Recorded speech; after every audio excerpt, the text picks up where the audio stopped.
And I phoned him up. I said, has anybody in the family got Parkinson? He said, no.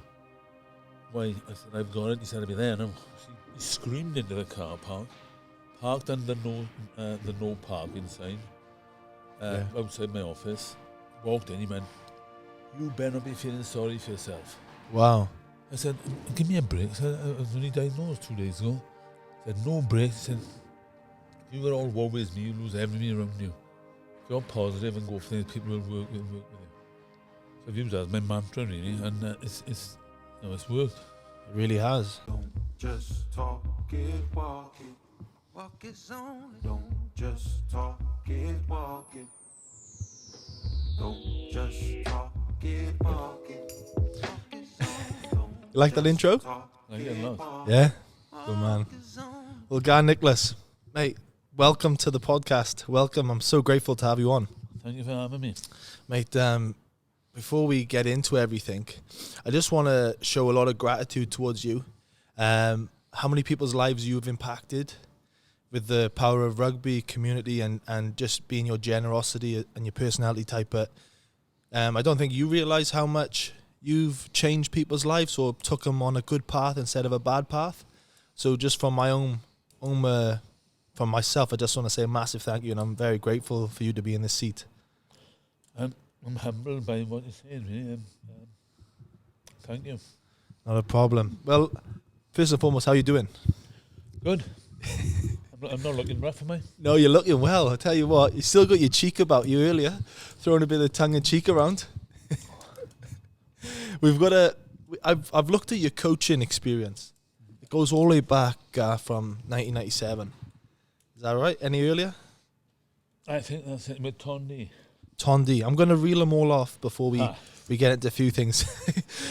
We've got a couple of clubs. I'm going to call you Tiger Woods by the end of this. Yeah, been sacked a lot of times.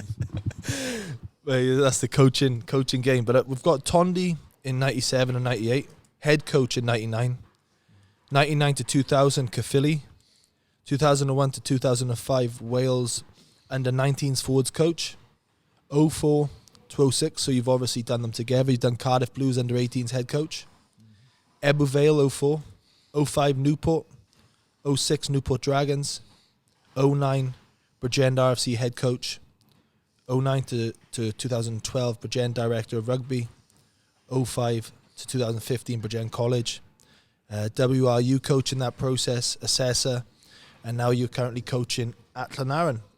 Have I missed any? Yeah, Abercynon. Abercynon, sorry. I've tried to do a bit of my research, but that's a hell of a resume. It's just I'm in the right time at the right place. I firmly believe that because I was in the period of time where it was changing. Rugby was changing from amateur to professional, and it's very different for somebody who hasn't played professional rugby now to get into that. Yeah. Well, my experience with you, I wasn't actually in the rugby college. I was just doing a trade and trying to have a little bit of a train and play here and there when I could. But that team at that time was an exceptional team. Absolutely incredible. All 7 of the backs, starting backline, had been capped at some stage by a senior, a Wales senior team, down to Wales under 18s. We had 7 boys on the field at the same time, representing Wales from Bridgend College. So half of the team is from Bridgend College. Wow. That's impressive. And what does that, I suppose we can go all the way back, but while we're on this subject, what do you think it is about your method of coaching or the caliber of players you have coming in there that, that all of these players are getting capped? What is it, the recipe that you think, the formula that helps a lot? The main thing is you have to get people to play for you. If they don't like you, they won't play for you, and in periods of high tension, they won't put the 100% effort in. And you can always tell from defence if they're not tackling, it's usually because they don't like the coach. That's true, yeah. And then, obviously you have highs and lows, and throughout your career, obviously if we bring it all the way back to the starting time in Tondy to where you are now, still coaching, still impressively, Llanarn atop the league, is that right? It is, yeah, at the moment, yeah. You're doing something right. You're doing something right, and I think that's a credit to you, Gan. I know you're a humble guy, so you don't like to take too much credit, but did you know straight away that you were going to be a coach? Like, you knew this is what you wanted to do? Yeah, I think coaching is easier for somebody who's not a brilliant player and was a very ordinary player. But I had to think about what I had to do to be effective in a game. Yeah. With people like Matthew Morgan, for example, he just plays whatever he sees in front of him, so he doesn't have to think about things. So me not being a great player, I had to think about what I was doing. Yeah, I get you. So then when it comes to the coaching sideline, you really have to... I can't comment on your playing days, but I know you're a decent back rower. Are you a tough cookie as well? Is that right? No, I spent all my time hitting people because I was frightened they were going to hit me first. But like you just said then about the best coaches might not have been the best players. But do you think that comes down to them? You've really got to understand your IQ of rugby has got to be so detailed, because you've got to think outside of the box, where these naturally gifted players, like you just said, Nipper, he doesn't have to think too much about the little details. He's got that gift. You know, they don't think too much, but they just play off the cuff and it works for them. Is that right? Yeah.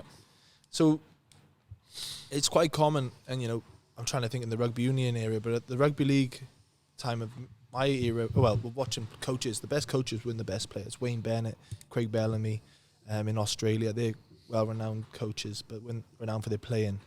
But when you go through that, you know, you've gone from Tondy forwards coach to head coach. What was that like? It's a totally different ball game going from an assistant to a head. And at Tondy, let's get that right. Yeah. I think that it was a natural progression for me. Because Gordon Pritchard was there, who was a great recruiter, but he used to rely on me for technical aspects. So I learned a lot from him as he recruited and brought players in, which incidentally I don't think is a great thing. I don't know if you want me to talk about that. Please. I'm coaching Llanarn now, and Llanarn went through the stage where they paid a lot of money. They went up through the leagues, but nobody watched them. Right. Because if I went to... if I brought Dan Carter in to play for Llanarn, his first game, the place would be packed out. If I do, people come out and say, "What? Did you enjoy that? Yeah. What do you think of Dan Carter? Fantastic. You coming again next week? No. Because they've seen him once. Don't want to see him again. They'd rather see somebody who lives about 5 doors down from him, who used to Bobby knock their door and run away. Right. And they'd rather go down and watch somebody they've got some investment in, you know. That boy lives 5 down. You know, the kid who says Bobby knocked on the door, he's playing, he punches his guts out every week. Wow. So that's my feelings on recruitment. You have to be very careful on recruitment. Do you ever reflect on times where you got it wrong? Yeah, a lot. We did exactly the same thing in Tondy, because rugby didn't go professional, it just didn't stay amateur. So it didn't mean you had to pay them, but we thought that was the way forward. And brought in a lot of players from nothing to do with Tondy. They had no background in Tondy, and I think it was to the club's detriment. And I was too arrogant really to listen to people like Brian James, who was a living legend amongst the grumpy old blokes. He told me, and he was right. Well, it's that's quite interesting. I reflect on that. You know, the higher the level you go, that community, that culture that is brought in the grassroots is totally different, isn't it? After the game, some people just shoot off. They don't stick around, and they're the key elements, you know, to touch with the fans and connect with them and connect with the community. They really brings everyone together. So you understanding that is a massive game changer that not everyone can get it right. And one thing you actually said then, Gar, was maybe putting our pride and ego to the side and being open to listening. Yeah. Like that's one thing you've done back then to now, obviously, but not many can do that. I didn't. When Brian James was telling me this, why have you got this boy from Cardiff playing? I didn't listen to him. You don't know what you're talking about. I was arrogant enough to think I knew everything. I didn't. But the difference then, I was like sort of 35, 36. I'm 6 years of age now. You see things along the way, along your path. So when you then go from that, then, you know, you've gone over to Caerphilly. How did that opportunity come about?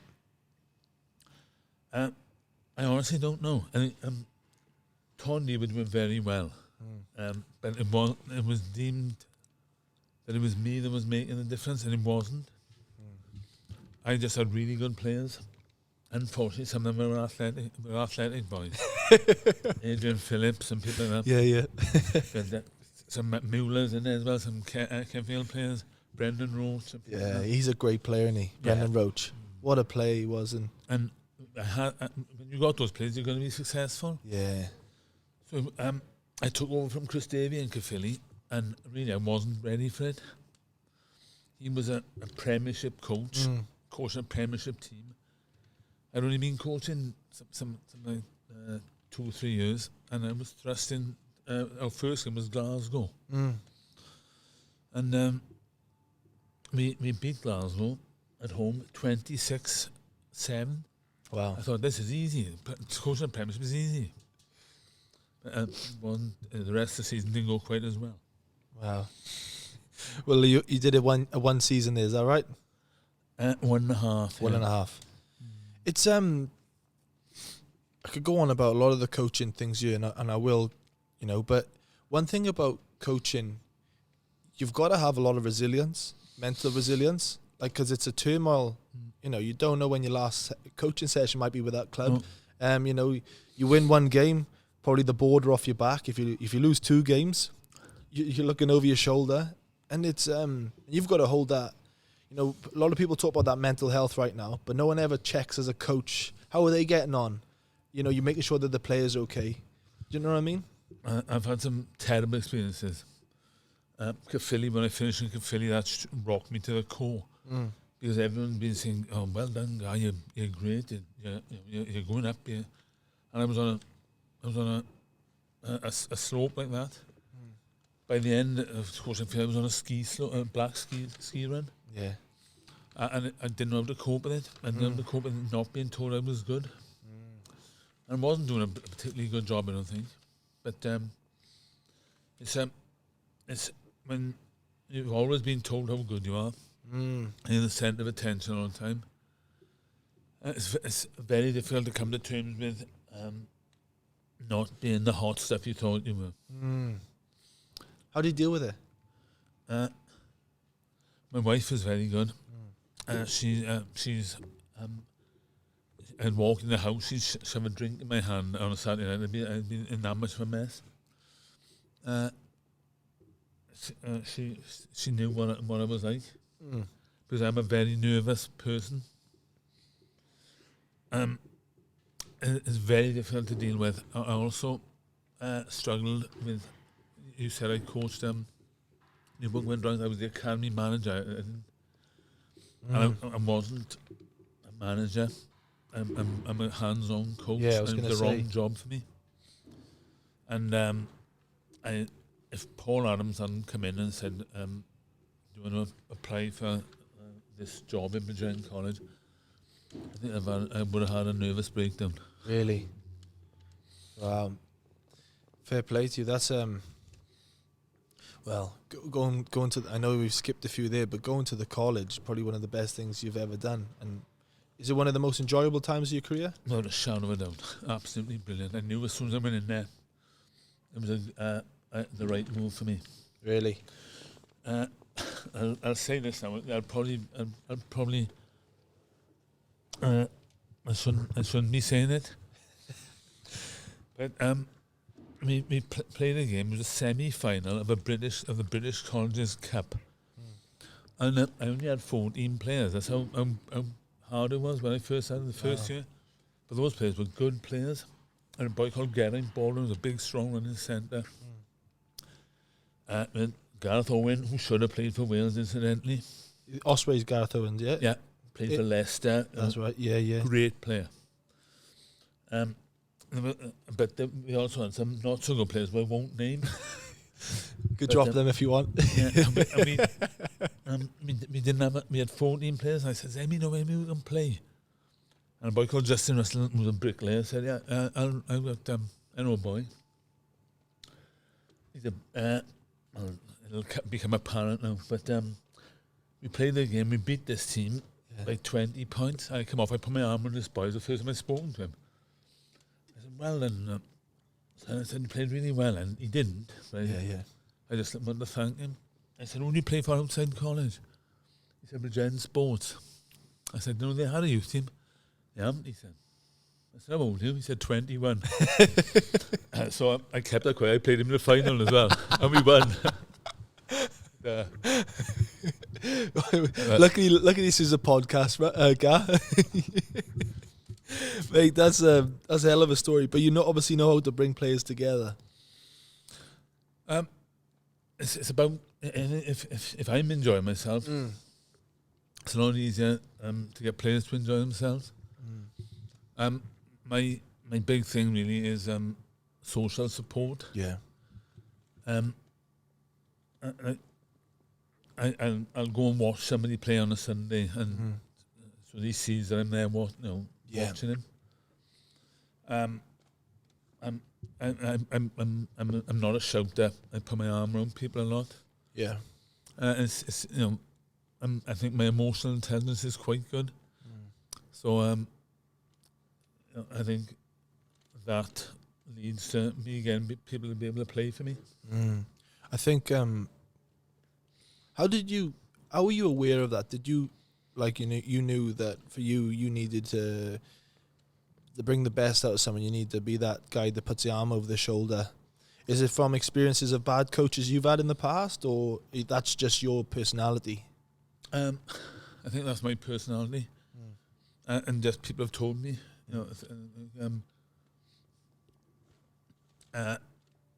One person I won't mention was done for social drug use. And he said that you're the only one who kept phoning me. Wow. So I wouldn't pick up the phone, but I've had phone him every week, and he wouldn't answer the phone. I'd leave a message. Are you all right? Do you want to meet up for a cup of coffee? And he just said, "No, that meant a lot." I know I didn't pick up the phone, but so if you get positive reinforcement, you tend to definitely go down that route, don't you? 100%. Do you think you were a confidence-based player? Oh yeah, I was. I'm very nervous. Wow. Playing, it was almost a relief when I went to coaching. Wow. Because I'd be nervous, making mistakes and things. But it was definitely a conference. I needed people to tell me I was good, even if I wasn't. It's interesting that, isn't it? Because that, from our own pains or our own uncertainties or fears or worries of performance, you then know that I don't want to impact that into another player's life. And you're in a college setup where these players are still young, still learning and growing as players. That's all they need sometimes. And like you said, having all of these academies, everyone trying to get up the ladder and play for Wales, and it brings pressure with it. And having someone like you having a safe space where they can probably, I'm worried at the moment, I'm stressing, I've done this wrong or I've done this right, and you're just there as a soundboard, but then actually giving valid support is so powerful to some of these players. Yeah, I mean, you have to be positive, and you have to they have to enjoy what they're doing. Otherwise, it's not much of a pastime, is it? When you look at that team, then what year was it again? Sorry, you went to the college, Gen College. Something like 2004, 2005, was it? When I was there, just I'd jump into training now and then. Craig Waller was the assistant to you, is that right? Yeah, fantastic bloke. Yeah, wow. I cannot speak highly enough of him. I'd been coaching for something like 15 years. When I was coaching Gen College.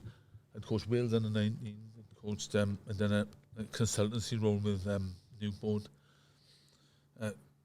Coached Everville for a very short period of time.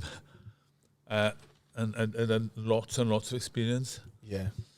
Craig Waller came in and within 2, maybe 3 years, he was a better coach than I was. He could see things. He could look in the middle of chaos and see what needed to be done. So there's our problem. This is what we got to do to fix it. Wow. He was a better coach than I was within 2 or 3 years. Never once tried to prove it. Wow. He always stood in it because it was my baby. He stood half a yard back on me every time and let me take the... He never tried to show how good he was. That's a special sort of person. That's like that saying, being able to be Batman and Robin. Yeah.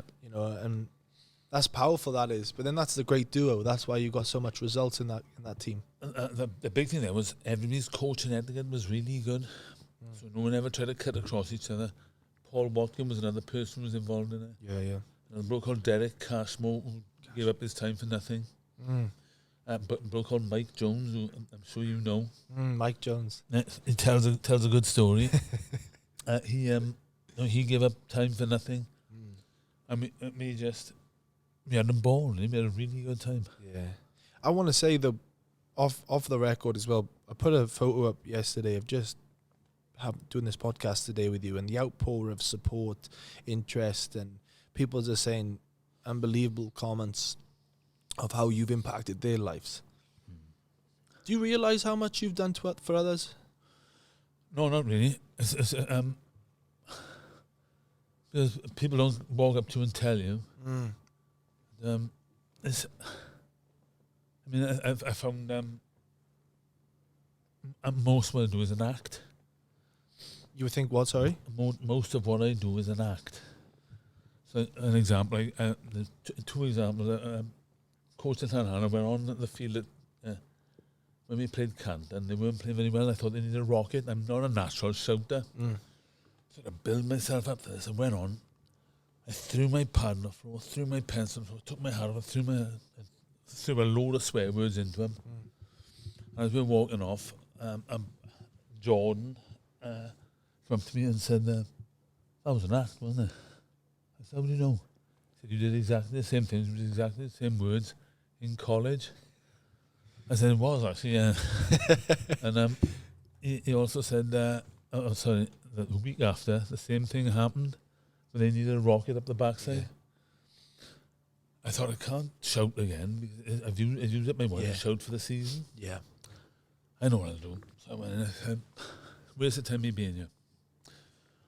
I just put my pen in the bin, put my pad in the bin, and said, listen to me, have a chat amongst yourselves and then go out for the second half. I said, where's the time me being here? And one of the boys said, a boy called Adrian, Abzi, not Adrian, sorry, but he said, come on, guys, give us some information. We will listen. Come on, we're trying. We're just not quite getting there yet. Clicking. So I said, all right, you want to hear what I got to say? Yeah.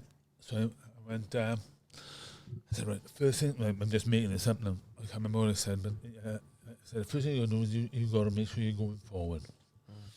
Second thing is you got to put more pressure in defence. The third thing,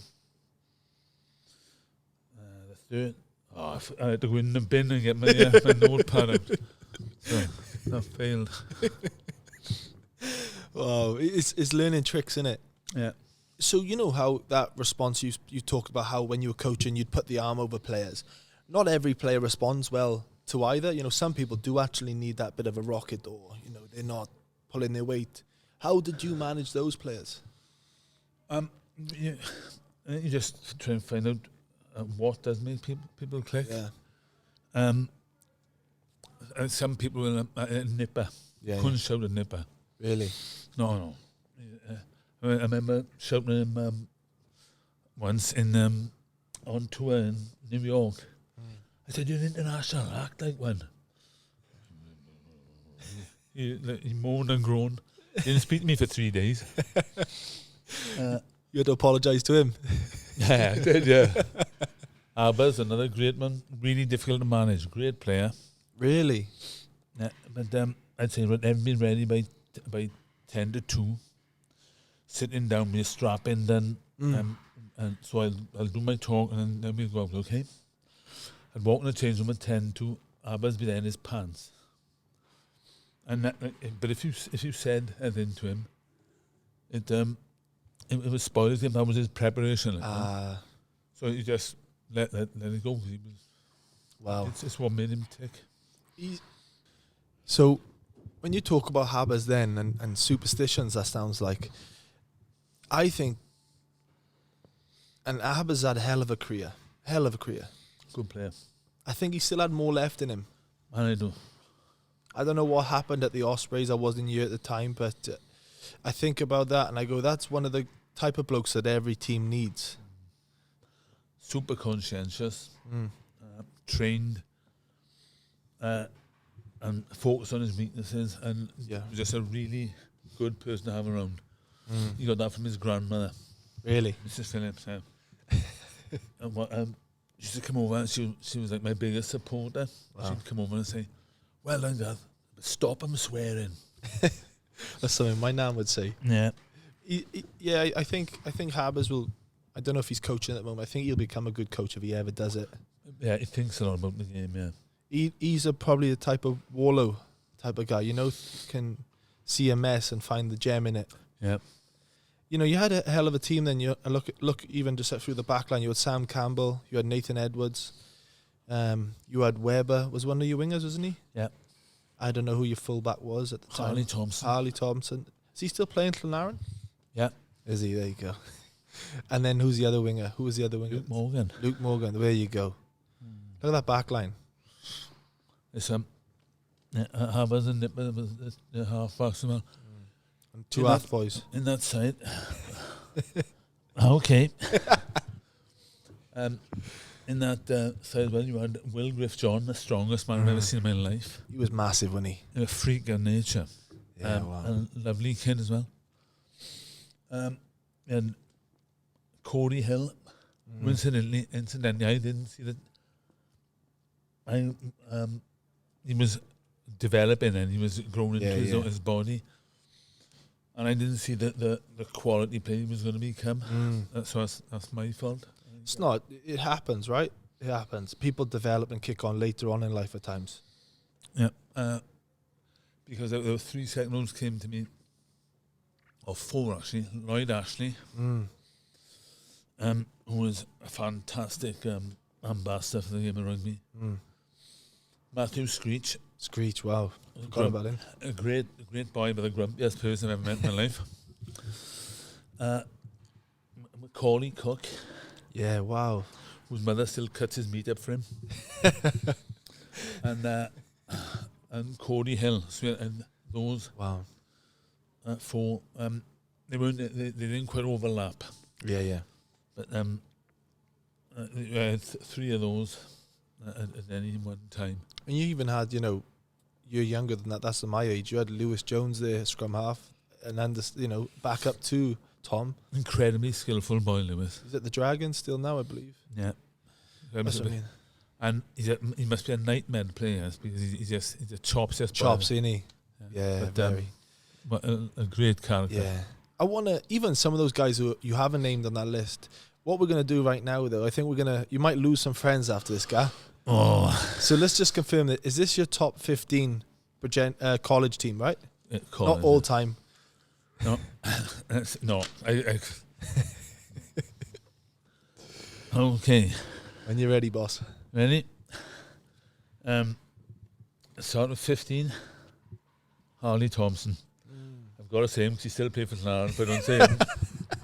You can't do that. He'll retire. Luke Morgan on one wing. I just find him an exceptionally level-headed boy. Did you know back then he was going to make it? I'm surprised he never got more of the Wales 18s and Wales 20s. Yeah, very elusive. Great shape, fast. He's the top top try scorer for Wales in sevens. Really? Wow. He was. That kind of put him on the map a bit, didn't it? The sevens. Yeah. He was doing well, but I mean, them sevens series, he was killing it. Oh yeah. Just a lovely boy. If I phone up and ask him for a favour, he does it. He's a good guy, Lucas. Yep.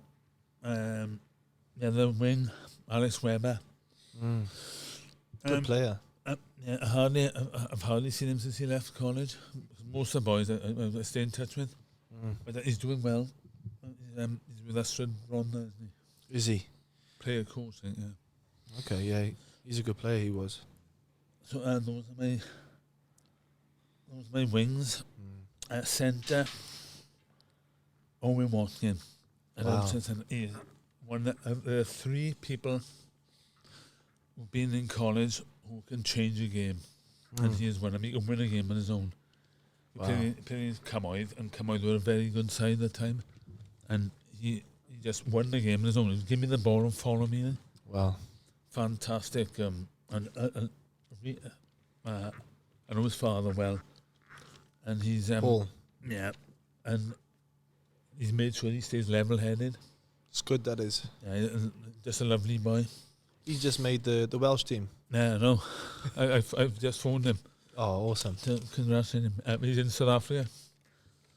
How? Oh, the Ospreys. Somebody just told me he's in South Africa. Oh. I'm glad I didn't get put through to him. Inside centre, Sam Campbell. He'd love that. He was a good player, Sam was. We've stayed quite close since we left. He works in Torrevel. That's right.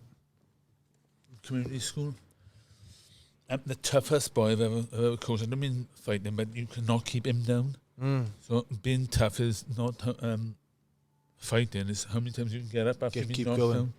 I think that's his mentality right now. The way he's training right now after having those injuries and what happened with him. But he's he was a great player. I thought he would have, he still had a good career, but I thought he would have gone top. There's 3 knee reconstructions. Yeah. That knocked him sideways. A couple of other ones. Gareth Owen, we've already mentioned. Who's this? What position is he playing? He'd be in the centre for me. Okay. I'm just making sure I don't lose friends here. Hey, you got to say it how it is, Gareth Owen's mind, he was a quality player. I used to love watching him play. Very skillful. He reminded me of Henson a little bit, the way he'd play. Well, he made at the end of the 20s World Cup, he made the final team, didn't he?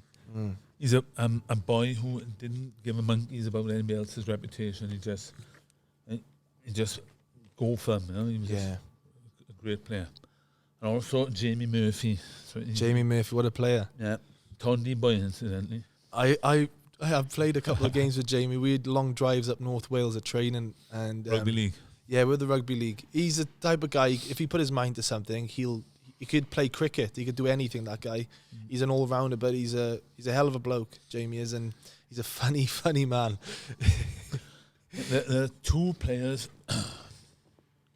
who, when they came to me, had dubious, what's the word I'm looking for? Dubious morals and an ability to not turn up and let you down. Jamie was one, and Scott Baldwin was the other. What do you mean, not let you down? They were there when I first went there. Scott Baldwin was in the first year of that academy, and Scott and Jamie Murphy came in the second year. They wouldn't turn up, so I'd be there on a Saturday, and they wouldn't be there. So, somebody said, you need to get rid of those. I thought, well, no. It's just, I'm doing something wrong. They're not turned up for me, so I've got to find a way, a hook into them. And I'm a big believer in the young men are growing up. They need to have values. Was what I was looking for. Values. They need to have values put into them. So they keep letting you down, they keep letting you down, they keep letting, until one day they don't let you down. Yeah. And then you've won. You've won them over. Won their respect. That's a powerful one. That is, for you to say that and recognize that people are so quick to look outwards and go, the reason why is because of them. You've actually looked inwards first before to see what I can do better. That's a mad trait to have, a very good trait to have, Gar, and that's why you've done so well. But it's impressive. Sorry, mate, I've interrupted you there. I'm a little bit embarrassed by it.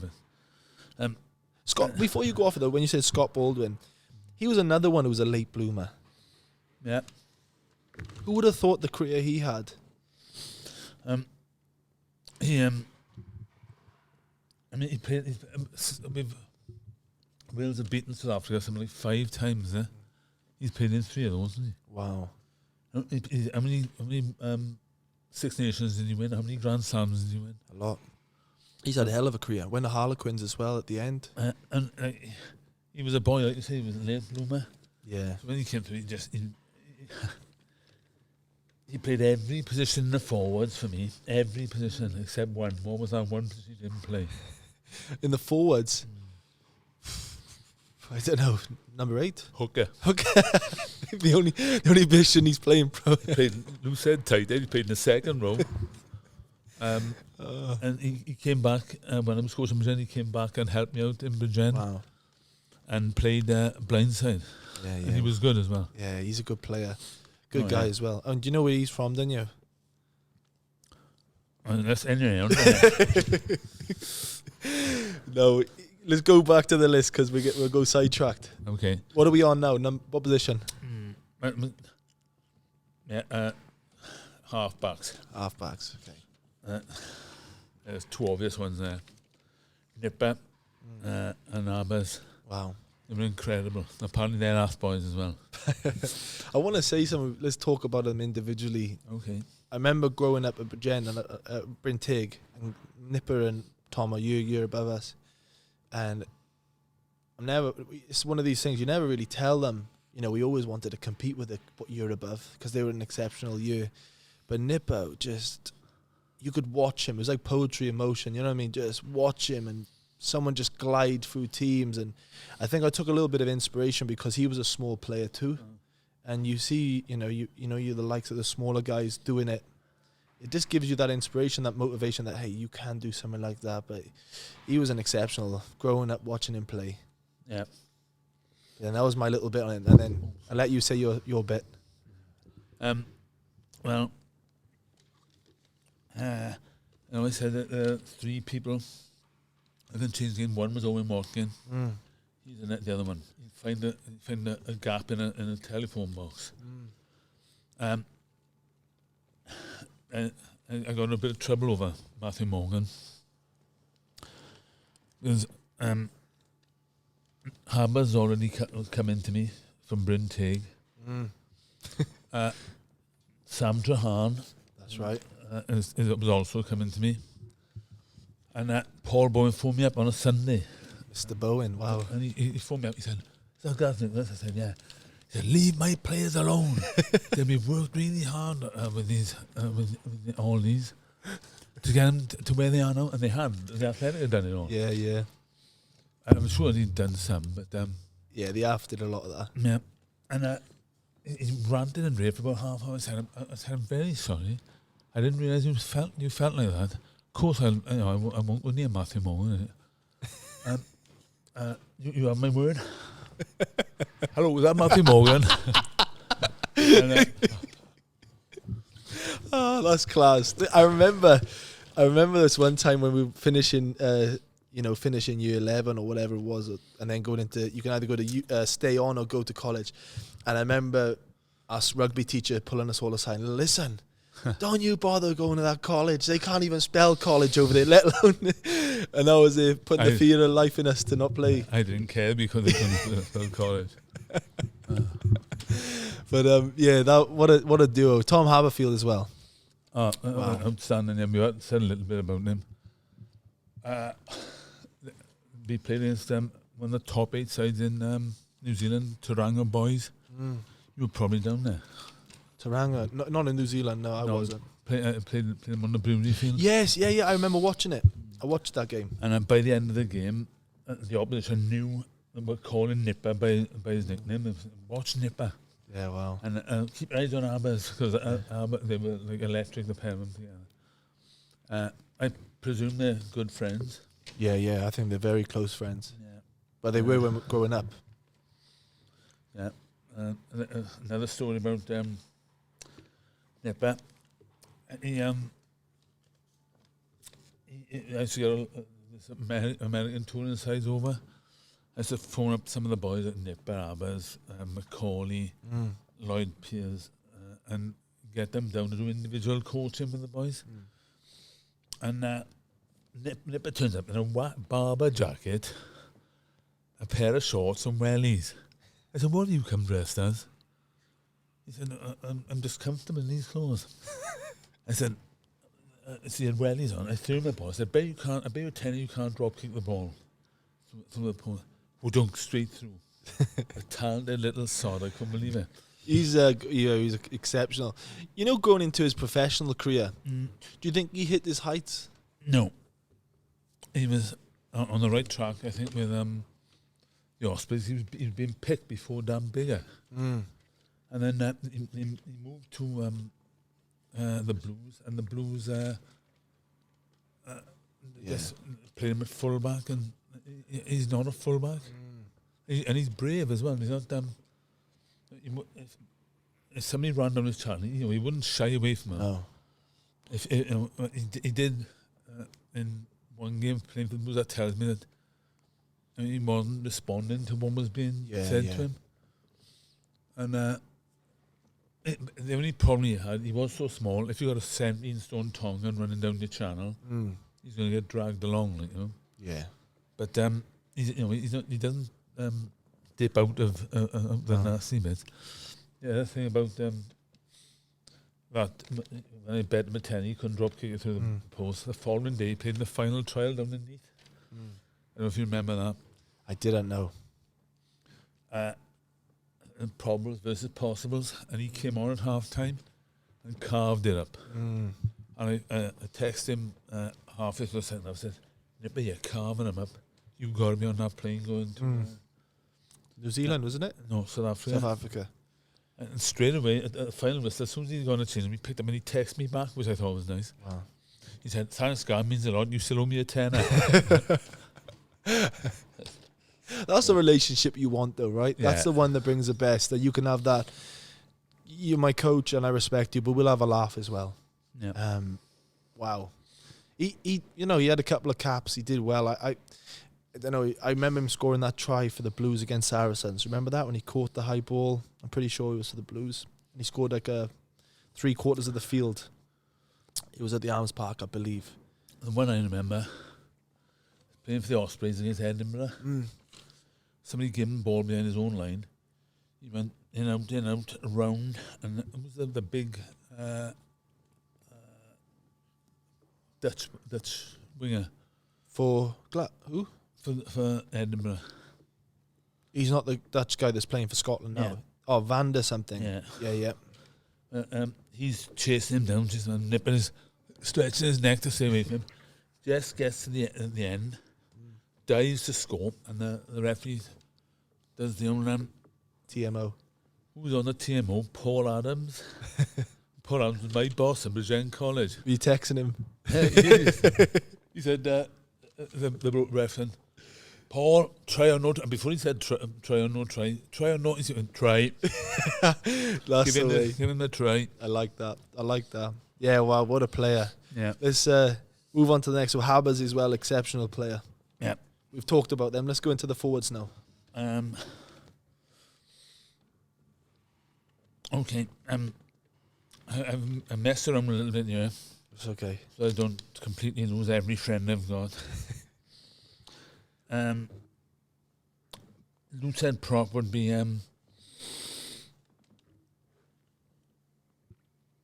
Dean Ronan. Oh wow, Valley boy. Probably the best captain and a superb coach, incidentally, Yeah. at Coachbridge End. But it was a tough nut, and I do respect to everybody. A lot of time for Dean. Hookers, I got 3. You know this is a 15 guy. Can't upset anyone. I got to walk through the streets of Bridgend. So we got Gareth Harvey, was the biggest tackler I've ever seen in my life. He played in Sirgar. He knocked one prop out because he hit him so hard round the chest. His knees buckled and his arm came up and caught him in the chin. Yeah. So he was out. The ball went across, came back. Another prop took it on, and he flattened him. So they had 2 props off unconscious. And the referee yellow carded Gareth Harvey. He hadn't done anything wrong, but the referee was frightened. Wow. An incredible tackler. He's still getting around now, mind. Playing for Bridgend still, I think, Gareth is. Yeah. Still playing there. Yeah, he's excellent. And another one is Evan Yardley. Yeah, good hooker, Evan is. Good player. Remember I said the 3? Yeah. He's the one forward who could change a game. He's a lovely boy off it, but on the field he's absolutely hostile. He's a cuddly bear off it, isn't he? Yeah, people are frightened of him. Yeah, he's a good guy. And I would say without a shadow of a doubt, he's the best player not to be playing regional rugby. Wow, that's a big statement. I have been wrong in the past, man. But that's a good one. I agree with it. He did have 1 or 2 games for Blues over COVID, I think I seen. But he's got great hands. He's skillful, nasty. He's strong, and just a real good player. And the other one is Scott Baldwin, the other hooker. Yeah. Wow. Lovely kid. He's changed his whole demeanour. He's gone from being somebody who could possibly let me down to somebody who I would count on. If I can get hold of it, he doesn't answer his phone. Let him know on this call. Tell him, hey, pick up your phone. Stop acting like a rock star. Maybe, at that stage, though, maybe your input and definitely your input of consistency, not giving up on this guy, might have changed his career or has changed his career. So many people are quick to turn away after one attempt. It's about the fact of keep going, but yeah, what a player. Yeah. And like I said, the only position he didn't play was hooker. Second rows, I've got a few. Corey Hill, who came into his own after he left college. Matthew Screech, who's the grumpiest person in the world, but a lovely kid. Nice guy. Corey Hill is a great player. He's in Japan right now, I believe. Yeah. He's a future captain of Wales, wasn't he? He went to Japan. Lloyd Ashley, or Lloyd Pierce. Yeah. Good player. Good guy. That's the best way. This one, he's a good guy. Yeah. And level-headed. He's working hard now with mental health. And he's the right person to be doing that because he's very strong in that area. He's like you said, the word is the good guy. Like I think I did a podcast with Lloyd back a while ago now, and I think he knew what he was to a team as well. Like his awareness to what his potential was, and knowing what he brought to a team. Not just, I've got to be the Alwyn Jones. I know what I am. I know what as long as I work my ass off in these areas and I have a high work rate and provide, then I'll have a career. There you go. And he was an old head on young shoulders. Here's one now that will probably surprise you. A boy called Kyle Maiden, athletic. Right? Kyle Maiden, wow. He's honest. he knows his deficiencies. So he'd say to you, I'll run your line out, I'll win your line out ball, I'll take all the kick-offs, I'll push hard in the scrums, I won't tackle, I won't carry the ball. But if you know that, he's being honest. Being transparent with you. Yeah, so like, if somebody's running down his channel, you put somebody there to do his tackling for him. Because he's good at other areas. There's one second I know of who would always give it the big one. Leave him to me, I've got him. But he wouldn't tackle him. He'd end up with a footprint on his face. And, you just lost, you just shipped 7 points. So I liked his honesty, Kyle Mean. Nice. I'm really interested to know who your back row was. Oh, my word. Couple of upset guys in this one, I think. Yeah. Right. One of them would be Macaulay Cook. I play him at 6. Okay, yeah. There's a surprise coming here. There's a boy called Jordan Shanaski. I don't remember him. From I think he was from Bravery. And he was a good, hard kind of just got on, did stuff. Just got on with it. Adam Hilliary's another number 8. Maistig? Yeah. Yes, I remember. Good, tough player. Yeah, sausage legs. Sausage legs. He was really a real tough player. Right. Another blind side would be Haloti Molatika. Is that Mama Molatika's brother? Or? Yeah. Yeah, wow. He was in the first year. He was playing for Bryn-Teg, but I coaxed him across the dark side, and he would frighten people. He used to have really short hair, almost bald, wouldn't smile. He'd just stand and look at people, and he frightened me a couple of times. Put him in the team because he might come get you still. Yeah. You're not my number one, Haloti. Just want to check. Did you say your 2 props as well? You said one was Dean, was that right? Who was the other prop? Will Griff. Will Griff. Oh, that's right. Sorry, I thought I'd missed someone. Sorry, continue. And I've got an open side. Oh, if I go with another blind side, Jake Thomas. Jake Thomas, Jake. From Municipal. No, I don't think I remember him. He's a quality player. Yeah. Did all the right things. Right. My open side would be Scott Malone. Bugsy. Wow. That's the shock. I've never met a boy who is just so matter of fact. He'd dislocated his shoulder. He dislocated his shoulder playing for Llanharan. And put it back in and just play on. Keep going. And he's got a problem with his shoulder. Now he's had to stop. He's not playing at the moment, is he? No. No. But a massive hitter. I know he's made it with skin and bones. But, he wasn't the biggest of guys, but he obviously put his heart and put his body on the line a lot. Yeah. Wow. Yeah. Great kid. Lloyd Evans. I was waiting for Lloyd Evans. I was waiting for this one to come. Yeah, you'd have him in just for laughs. He's a worker though, isn't he, Lloyd? Absolutely, yeah. Skillful too, very. Yeah, and he's just a good person to have in you. He breathes enthusiasm into those people around him. He's great. Sam Trahan. Sam's good, great guy. He spends all his time next door now, doesn't he? Drinking coffee. Drinking coffee at ahead of the game. Supposed to be a plumber. That's the gig, innit? Drink coffee and sit and have brekkie all the time. He's a great guy, he is, though. One of the nice guys. I think. I thought we weren't doing a bench, but it seems like you've gone on a bench. They're all forward. Well, what a team! What a team that is. Yeah. And you just think, out of that team, how many of them boys kicked on and played further? A lot of them. Probably more than 80%. Wow. It's impressive. What's that say about you? I have no friends anymore.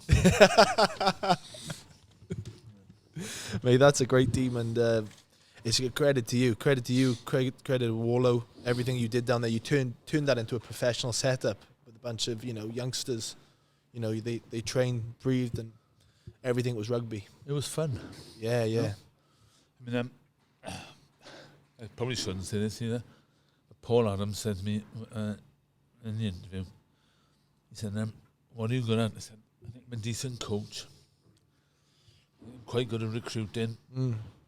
I'm good at relationships with students, so they'll stay in the college."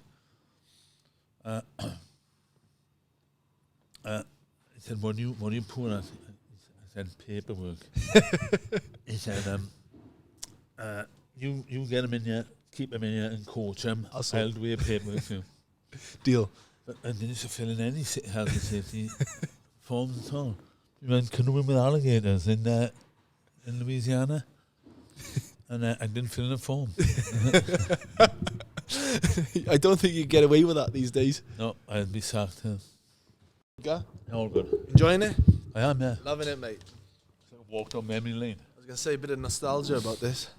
That's actually a few things I wanted to talk about before we go on to the other part is, you had a lot of rugby clinics. You would go out to the US, obviously with the college, but do you do coaching out there as well? I heard you're the pull-up king.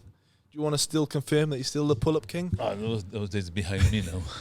I heard you could out-pull everyone. Pull up. Yeah.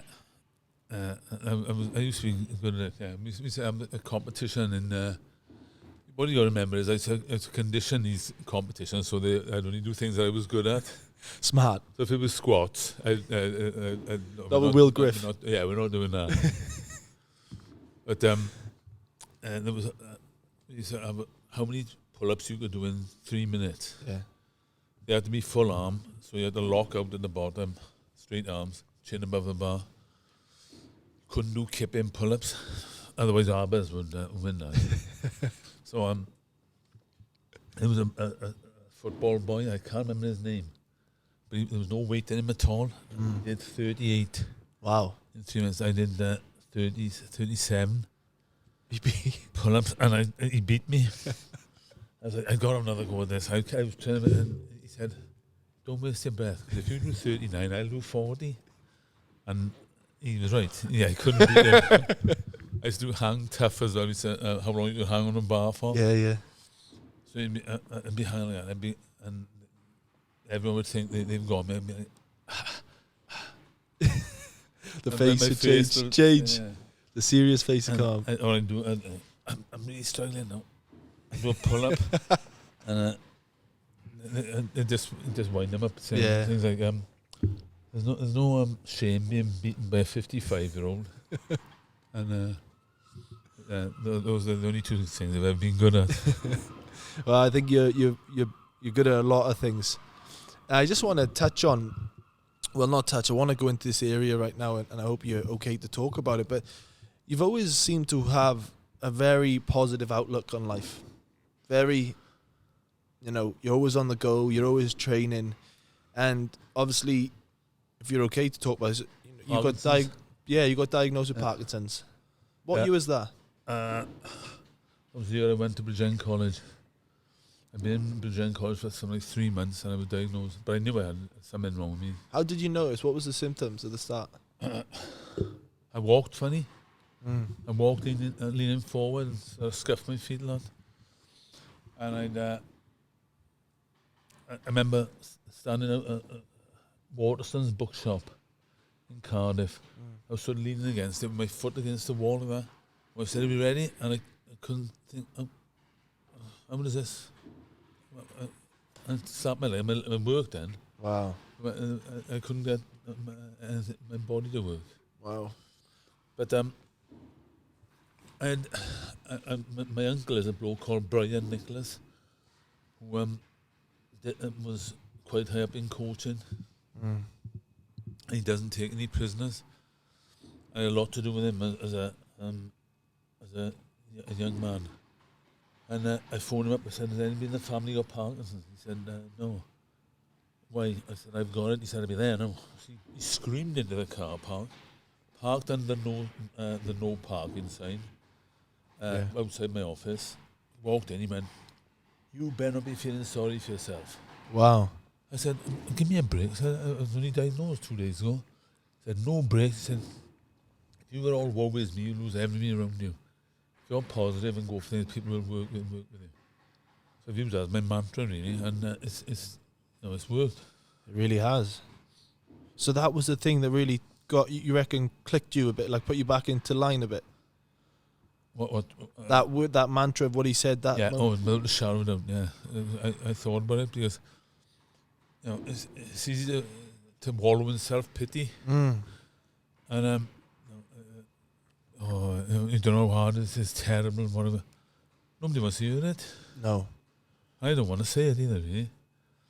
But what hit home to me was how lucky I was. Wow.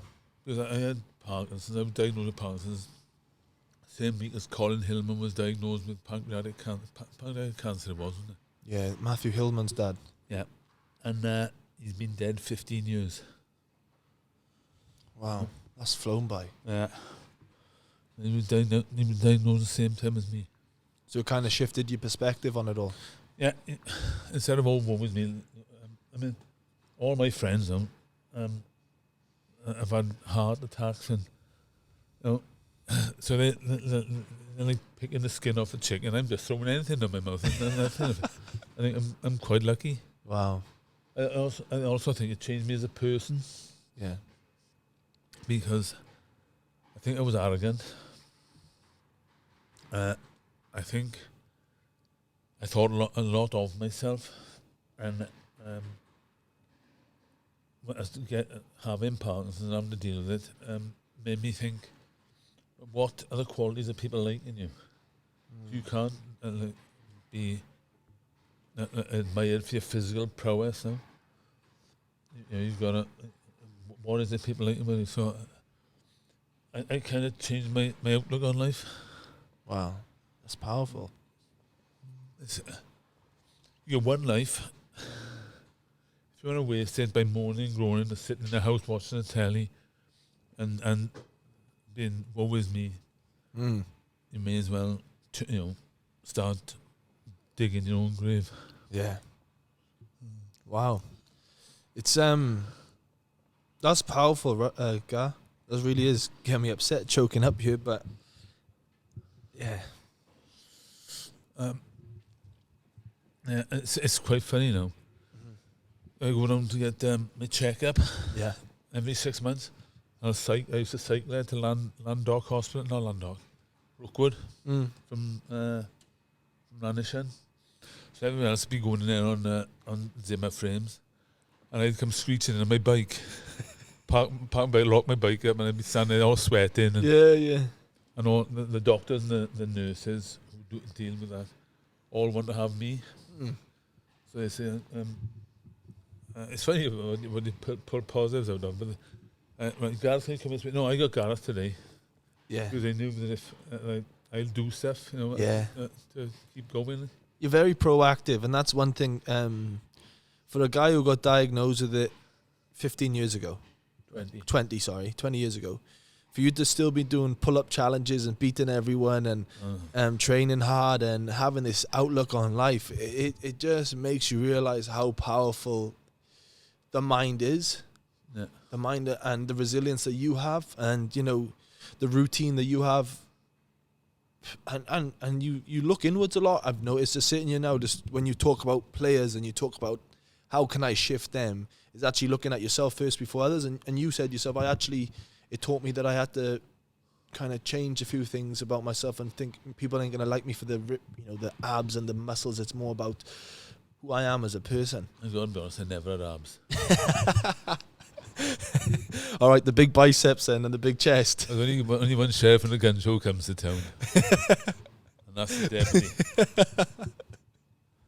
Oh, man, I love this. I love it. And, what was your recipe of still keeping going? I know that mindset, you've had that Brazilian mindset, but... Vanity. Yeah. So, I did quite like having a half-tidy set of guns. And if I'm gonna have Parkinson's, I want to be the best possible patient to have Parkinson's, you know. It's just, but it's everyone thinks they have to feel feel sorry for me. I don't want it. I don't want to feel sorry. I understand that. I've even when you're talking right now, I'm going, why am I choking up? But it's not even that. It's more the warrior mentality about you is that you just keep going. And I know there's no comment to say about that. No. But it's you just got it, haven't you? Mm. Yeah, you have. What's the routine look like now for you? How do you keep active now? I go to the gym every day. Still? Yeah. My poundages are going down, but you got to keep going. So the difference between me and you now, you go to the gym trying to get 1 rep maxes. I'm done with those days. But I'm trying my hardest not to lose. Yeah. Not to lose. So when you go to the gym now, what is it? Just get in a couple of machines and just do maintain? Get the gun still go and the sheriff? You always got to finish with guns, isn't it? Now it's just the same as I've always done. The only thing I can't do, and I never really enjoyed it, is running, distance running. Mm. Yeah, that's a tough one.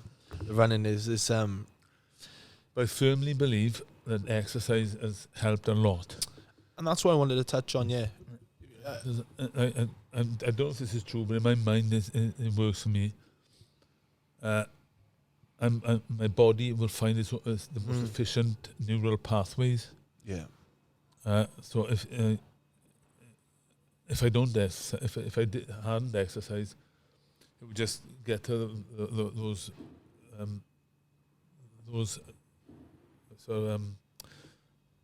Parkinson's is where dopamine transfers a nerve impulse from that one to that one.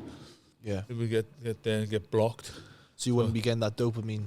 No. So no, I wouldn't be. If I had a different neural pathway to go. Mm.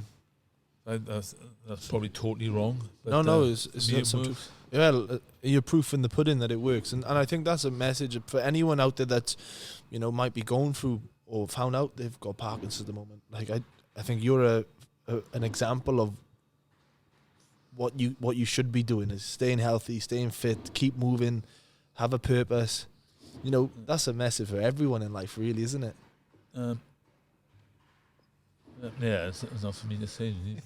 Well, I know you're a humble guy, but I think everyone who listens to this, everyone who knows you just knows how much you've impacted them.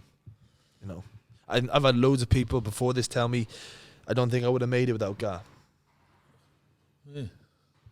So that says, You gonna tell me who they are? I can't tell you one. Okay. Nah, I'll tell you a couple, but off air. But I want to ask you. I remember this one time, and this is off the Parkinson's, but I remember this one time you were coaching Bridgend Ravens when they were. Do you remember this down the brewery? Not the Newbridge Fields.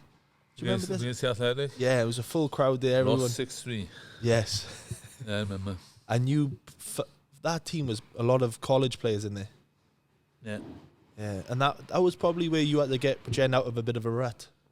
Yeah, it was a very tough season because I cared for Bridgend as well. Mm. My old PE teacher used to play for him, John Lloyd. Used to play for him and coach him. He used to get me in. He used to come down, meet him outside the gate. He'd get me in so I didn't have to pay. Yeah. I watched him as a kid from the age of 11 onwards. And so it was more than just a coaching job. It was a labour of love. And so every time we lost, I took it really badly. Yeah. And incidentally, it got to the stage we lost something like the first 8 games of the season. And I thought, I can't do this anymore. So I told Chris, look, just so you know, I'm probably going to finish. I called in a Tondy on the way home. Yeah. Bumped into a bloke called Gareth Brown, who was an out-and-out legend in Tondy. I was talking to him. I said, you went through some bad times with Tony. You coached him all the way through the times when it was Thomas. Yes, he said, did you ever think about finishing? He went, never. Wow. He said, no. He said that you can't give up. If they sack you, they sack you. But he said, I'll never give up. It inspired me, so I thought, right, that's it. I'm in for the long run. Long run. If they don't win, and they sack me. But yeah, wow. Well, you changed a lot of things around there because they were in a bit of a dark time at that stage, if I remember right. they got rid of me the year after for I can't remember his name. Was Steve. Tandy. Yeah. Really? Yeah. I was joking. I could remember his name. I'm glad you mentioned it because I couldn't remember. But is any of them that you took personal? Like when you said Bridgend was a team that you'd sneak in and watch them play the Ravens and stuff. When you get that tap on the shoulder, sometimes did it. Some of them hurt a bit more than others. Some of them you're like, thank God for that. Or was it always like? What do you mean? When you left or you got let go from the Ravens? Oh no, I know. I watched Steve Tandy coaching. Yeah. He never coached before. He done Tom Moore in the 16s. I thought, how was he so good? He was probably the best I've seen coaching. Yeah. And his man management skills were superb. His emotional intelligence was excellent. Real quality. Yeah. But, I'm going to wrap up with I got 3 questions to ask you. Okay. It might take long, but that's okay. Okay. Everyone knows you as this busy guy who's always on the go. What do you like behind the scenes? First thing is, I'm busy. I'm only busy with things I like to do. So that's all day, every day then? If it's rugby, I'll spend hours on it. But if my wife says, can you paint the windows? I'm the laziest man in the world. But then I go, what am I like in the house? Yeah. I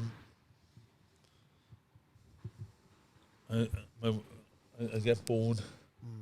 I'm not much of a television watcher. Same. I'll go out a lot and I'll watch. If there's a field down the road, the 2 teams playing, I'll go and watch it. I just enjoy that. Like that. I quite enjoy men's company. I struggled when I retired with not having that banter. Yeah. You've been around it for so long. Working in Bridgend College, Jason Perry, Craig Warnock, all that, and the banter would be non-stop. And I really, really missed it. I don't really enjoy it. I loved working in Bridgend College. Yeah, you can tell. I just had to, but it's changed now. I would enjoy it so much. It's a lot more paperwork and the boring stuff. Yeah. So, who is someone who's impacted your life the most? My uncle. Yeah, Brian. Yeah, Brian Nicholas. Yeah, a massive input on my life. People like John Lloyd, my old PE teacher. My young Prosser again, another old PE teacher. There's a bloke called Steve Putz, who you might have heard of. He was a coach in Thurrock. I lived down in Essex, and I could do a whole podcast on my life down in Essex. I had a great time down there, but the rugby wasn't that brilliant. But I had a good time. I had a fantastic time, yeah. Another one I've got to ask you is, this is for advice for current players. So, say for instance, they've had a couple of poor games. And after a couple of poor games, that sense of the things which are autopilot to you, like you on the field, you don't think twice about, you start to question them. You start to worry. You start to look at the bench, warming up and thinking, shit, I'm going to come off soon. How do you get out of that slump of poor performances and bring back that fire back in you? or not fire, but that consistency again? What's the advice you give If? A lot of that will come down to people around him and the coaching staff, because the coaching staff want him to be the best he possibly can be. Your teammates want you to be the best you possibly can be. You've got to make sure you've got a strong support system. If nobody cares about you, you're in trouble. You're on your own. Yeah. And it's a time that you need to have friends. Yeah. An example would be Woody. Woody, great guy. Yeah. Anthony Woodward. Yeah, I got released from Wales in the 90s after 3 years, and it cut me up something chronic. And Woody, sat down with Woody, and Woody just give me a sounding board, really. Nice. Did not, he just sat there and let me sound off. You just need, you need friends, really. 100%. I think that's one thing I've learned as well is you can be anywhere in the world, but if you haven't got the right people around you, it can change. It doesn't matter, and that outlook of, I think that's one thing. Community is a massive thing. That's one thing I'm big on. And show me your friends, I'll show you your future. That's saying, or just having good people around you, innit? That inspire you, uplift you, and tell you when you're being a dickhead at times as well. Yeah. You have to listen to them as well, man. Yes, definitely. And my last one is, I always ask my guests at the end, just what are you grateful for, Gar?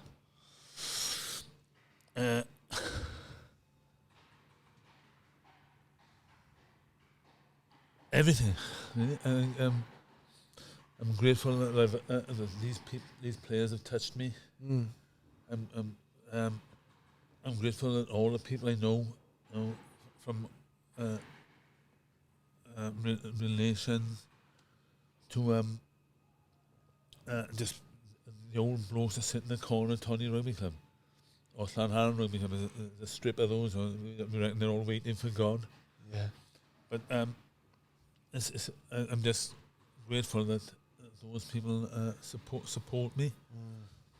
That's a really tough question. I'm grateful that I had this shock and that I was diagnosed with Parkinson's, and that it changed me. But I'm just grateful that I've had a chance to be around people on that list. On that list, yeah. Good man. Well, can I be on the end and just cut oranges for the boys? Can I be on that list? You can, yeah. Oh, mate. What I want to say is I'm grateful for you. I'm grateful for there's people like you in the world. And there needs to be more people like you in the world that leave an impact or a blueprint on someone, or a mantra in someone's life, or know that this is the recipe for fulfilled life. And you got to go through the dark days to enjoy the good ones. And just this opportunity to do this podcast with you, I'm so grateful for this guy, and it's shifted my perspective just listening to you talk and just the way you live your life today. And I think many others are going to listen to this and enjoy it. So thank you so much. Wow, well, nobody's ever going to be a write-up like that, ever. You can slip me that 20 after. It's worth more than that. Thank you, Gar. Welcome. Walk is only, don't just talk it, walk it. Don't just talk it, walk it. Walk is only, don't just talk it, walk it. Walk is only.